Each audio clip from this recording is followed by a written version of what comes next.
நம்ம மனிதராக பிறந்துட்டாலே வாழ்க்கையில் நிறைய பிரச்சனைகளை நம்ம வாழ்க்கையில் சந்திச்சுக்கிட்டு இருப்போங்க.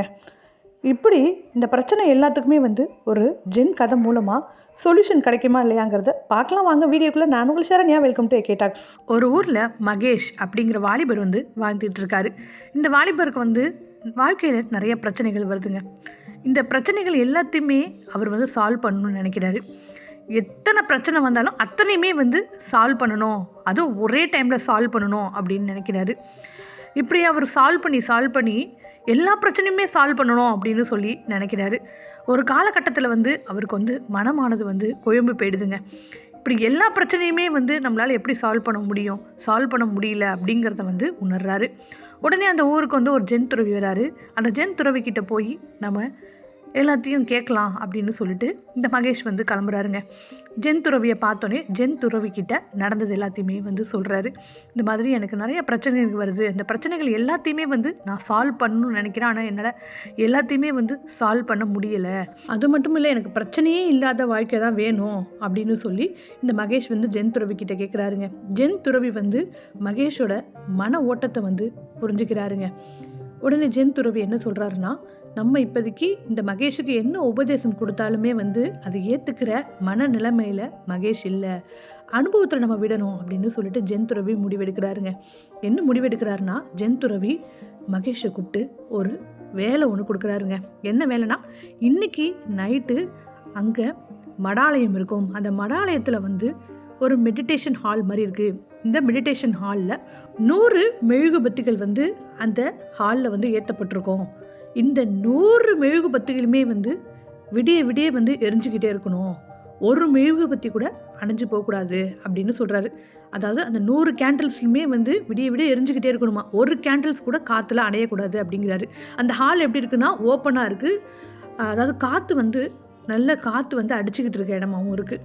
அப்படி இருக்கிறப்ப மகேஷ் இது ஒரு டாஸ்க்காக எடுத்துக்கிட்டு அந்த மெடிடேஷன் ஹாலுக்குள்ளே போகிறாரு. போனோடனே அதே மாதிரியே 100 மெழுகுபத்தியை அந்த ஹாலில் ஏற்றுறாரு. ஏற்ற என்ன ஆகுதுன்னா, ஒரு மெழுகுபத்தி ஏற்றுனா அடுத்த மெழுகுபத்தி அணைஞ்சு போகுது அடிக்கிற காற்றுல. இந்த மாதிரி அவர் அடுத்த மெழுகுபத்தி ஏற்றுனா இன்னொன்று மெழுகுபத்தி அணைஞ்சு போகுது. அப்படியே எல்லாத்தையும் ஏற்றுனாலும் டக்கு டக்குன்னு அணைஞ்சி போயிட்டே இருக்குது. இவர் அடுத்தடுத்து ஏற்றிக்கிட்டே வராரு. ஆனால் இவரும் சலிப்படையிலைங்க. விடிய விடிய இவருக்கு தூக்கம் இல்லாமல் போய் அத்தனை மெழுகுபத்தியுமே ஏற்றணுங்கிற ஒரே முடிவில் இருக்காருங்க. ஆனால் ஏற்றி பார்க்குறாரு, அவரால் முடியல. இப்போ விடிஞ்சும் போகுது. விடிஞ்சு போன பிறகு நேராக அந்த ஜென் குருவை சந்திக்கிறாருங்க.